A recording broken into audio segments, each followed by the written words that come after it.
They give shares to black leaders, to black elite. If you don't have a political connection, you'll never get a BEE deal. You must be so and so, like Cyril Ramaphosa. He had to get shares in the London mine because he promised them that he will protect that mine. When workers went on strike for more than 5 months, the bosses were beginning to say, but you said you will protect our mines. Protect it. He didn't have any skill. He was not given shares because he is possessing a special skill or a rare skill. He's got nothing. He was given shares because of his political connection. Now he must deliver. He said he will protect the mine. What do? You call your political friends. These people here are not workers. These people are criminals. Bring the army. We need to take action. Calling workers criminals to please white capital. A former unionist of mine workers, a man who used to claim that he formed a union to protect those mine workers. 34 of them were killed. Some of them were killed even when they had their hands up pleading at a close range. There's one of them who was wearing a green blanket called Mambush. More than 10 bullets on the head, close range, killed by the ANC government protecting the London mine, not the Harare mine, not Windhoek mine, not Nigerian mine, London mine, protected in South Africa through killing of black people. Till today, no one has been arrested. Till today, no one has lost a job. They are firing the police commissioner now, not because of Marikana. The Marikana thing, she has never been punished for that. It's not something they are interested in. They are punishing her because she introduced tighter control on the spooks money. You know, the crime intelligence money, there is a slush fund there which gets out unaccounted for. They don't have to account for it. It's an intelligence money. When she arrived there, she introduced a tight control for that money and said everyone else will have to explain as to where is the slush fund going. They said, you are a problem. We need this money. And they suspended her. Not because she killed people in Marikana, because she's refusing them to continue with corruption in the police department. In South Africa, you only get protection and promotion by that government if you are corrupt. If you've got A grade in corruption, you are going to be the best, you're going to get the best position in that government. The day you start fighting corruption, you can forget. You're going to be on the sideline of the political leadership. SAA. Zuma went to take the girlfriend and put the chairperson of the SAA. That girlfriend is the one that is running Jacob Zuma Foundation. They are milking that airline. It's collapsing. She's got no clue, nothing about how airline is operated. She appoints friends and disqualify and suspend well-qualified people there because she wants to introduce those who are going to make it easy for them to steal from that airline. She goes to an extent of complaining about the salaries of the pilots because she can see too much money is going out here, but I don't have a share. Where is this man going? Later she realizes, no man, it goes into the pockets of the pilots. She says, no, these pilots are paid too much. It's too much. We can't have pilots paid. So how do you fight with pilots? Because they will just withdraw their labor and those airlines will be grounded. It's not like you will call some neighbor, in the meantime, can you be driving this one? I will push on this one. No, she thinks it's easy like that. It's like it's our own taxi industry. You drop this driver, you get another one tomorrow. She goes on an onslaught against pilots because they are earning too much. She doesn't compare in the continent and international as to how much pilots get to be paid. Because she's got no idea. Tomorrow we are going to be told a black government has collapsed an airline. Not because black people are inherently incompetent, but because the political authorities appoint their friends who are incapacitated, who do not have capacity to run complicated and complex institutions. We are not inherently incompetent. We've got skills. We can do these things. The problem is when people prioritize their families and friends to run strategic institutions of the state. So we are fighting multiple forces here. You've got the whites here milking the economy, well relaxed. They don't have a problem. No one is saying anything to them. And then you've got the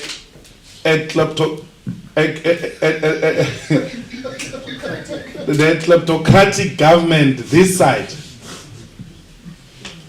nicely messing up with a public purse, treating it like a personal purse. This is a white elite, this is a black elite. The masses are the victims of these two. And this black elite can't tamper with a white elite because they are not interested in those things. They've always envied them. They wanted to be like them. They say, no, we are fighting for democracy. And all. Okay, after winning democracy, what do you want to do? We want to have a black president. That is the beginning and the end of it. Once you have a black president and a black minister with a chauffeur, they are all driven and they can eat the money of the people, they are happy. They are not tampering with the economic structure. They don't care about that.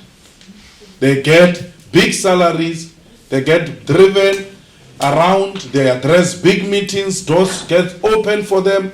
They don't care how the economy is run because they've achieved what they've always wanted. They went into exile. They were prepared to be killed by the Boers so that they can take that work of the Boers and be driven around. As to what? Why do you want to be driven around? For what? They all don't have an idea. But we have arrived. We've got a good story to tell. Things are well. Where? In your own house. You think that when you eat, you somehow translate that eating and transfer it to the people behind you because you are eating. That's what made us fight with Zuma, because we said to Zuma, some of us, when we made you president in 2007, we thought we were going to replace this tendency with a democratic tendency where the wealth of the country shall be shared amongst the people. Now you are sharing with your own family and your own friends, including our Indian brothers who had just arrived in South Africa, called Guptas. There's a group there called Guptas. They must pray forever that EFF must never take government. Because otherwise, if we take government, we are going to give them tickets, not return one way. One way home. Because we don't want those type of people there. Those guys, they appoint ministers. Those guys, they appoint CEOs of state-owned enterprises. Those guys, they decide which tender goes where. And they will tell you before. Mbalula was told when he was sitting with me that you are going to be a minister of sports. He got a shock of his life when he was appointed minister of sports, because the Guptas told him exactly what is going to happen with cabinet. You get elected, you are a leader of the ANC, you are a leader of government, you are elected by the people. You are told by some unelected family that this is what is going to happen in this country when cabinet gets announced. There's nothing so painful like that. To be told by arrivalists in your own country, the country you have gone to prison for, the country you have gone to exile for, you are told by nobodies that this is what is going to happen to you and your people. Some special small colonialism and colonized South Africa by the Guptas, given a permission by Jacob Zuma. What is the speciality of the Guptas? There's nothing they specialize on, except the fact that they carry cash. And Zuma likes cash. So they don't do transfer. They don't sign checks. They give everybody cash. And that's how they win them over, because they love cash. They are obsessed with cash. Our leaders get to be bought so easily. They are available to the highest bidder. We need to change that. Now we thought we have resolved. Everybody else understand that colonialism is bad. Colonialists must be fought. We need to have an African state led by Africans, the economy owned by Africans. As if that is not enough, the Chinese are knocking at the door now. They too looking for some special arrangement to recolonize Africa and do as they wish. And they are actually, it looks like they are going to be worse than what Britain was to us. Because what is worse with them is that they come with labor force. I'm told everything else beautiful now in Zimbabwe, you know, is Chinese owned. And our brothers and sisters are selling on the pavements. It can't be.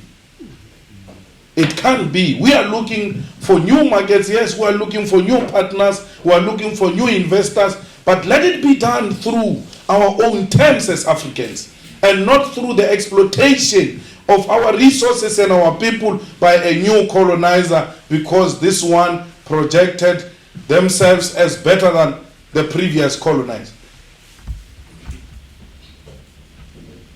What is even more painful in South Africa, we are told to learn that Chinese language, Mandarin. You are coming into my house, and you tell me I must learn your language, and you came into my house. Visitors must always be humble. It's always a nice thing to learn a new language and many languages. But to just be told, you are going to learn my language, let it be voluntarily. But it must be compulsory for you, because you came into my country. You're looking for something, you're looking for my minerals, you're looking for my land. I've got a beautiful land, but I can't hear you. What are you looking for? Go learn my language and tell me what you're looking for. Not for me to go and learn your language so that I can hear what you're looking for from me. It can't be. It has to come to an end. Africa cannot permanently be a subject of superpowers. It has to take its rightful place. It has to fight for its rightful place in the international politics, in the international economy. People must look the direction of Africa for solutions, because we've got the best thinkers. So the EFF is about that. That's what we're trying to spread in Africa. It's so painful to see that there are still African states that pay colonial tax to France. Yes. Till to date. They have their reserve banks in France. And we are told that if we're to withdraw those reserve banks in France and withdraw the colonial tax, France will collapse. Because France is what it is because of that colonial tax and the reserve banks that are there from African state. Where is the African leadership to agitate for such change and say, let's show them that they are not better than us. There's nothing special about them. We are a chosen nation because God has given us minerals and beautiful land and mountains and beautiful beaches and sea. They need us. A beautiful weather, much better than this weather you have here in Britain. So what more do we need? We need leadership. Where is the leadership to tell these African states, stop paying and let's see what will happen? African leadership must rise now and say to those who are paying colonial tax and those who still sing about the Queen in their national anthems, it has to come to an end. Let's sing about African leaders. Let's sing about our continent. Let's sing about ourselves. If we are scared to die, then no one will be prepared to rise. We are not going to achieve these things. But we took a conscious decision to lay a firm foundation for generations to come. We refuse to be a generation of cowards. We are fighting for our economic freedom. Mugabe took it from here to here. Madiba took it from here to here. So we cannot complain that no, these old men have sold us out, they are useless. No! They are human beings. They can do up to so far. We are here now. If you think Madiba sold out, then go and do it and perfect it. Madiba played his role. He can only do some of the things and put it here. That's why Madiba accepted that he was old. When we say Mandela was old, that's why he couldn't do certain things. They say, no, we're insulting Madiba. No, it was Madiba himself who said, I can only do one term, I'm too tired. And therefore, he said when he finished, don't call me, I'll call you. The struggle continues. We should have known then that is already challenging us. In the same sentence, he says, the struggle continues. I'm tired. I'm leaving it here. He's saying to you, the young ones, take the struggle forward. My contribution ends here. Let's perfect this thing. All these who came before us have made it possible. All the protests here in London, anti-apartheid protests, solidarity, all of them were done by human beings like us. They were not done by some angels sent from heaven. They were human beings like us. If they can do it, we can do it as well. We need to know when we are in South Africa that our brothers in London, in Britain, they are raising the flag. And they are saying to us, continue with the struggle. We will explain here what you mean when you speak in South Africa. We need to know that we've got the buy-in of our brothers all over in New York and everywhere else, wherever they are found, that your struggle there, it is our struggle. So we came to say to you, the struggle is not over. It looks like it is more complicated than the one that Madiba fought for. Because here the enemy is not clearly defined. What you see as a brother can be the enemy tomorrow. Thank you very much.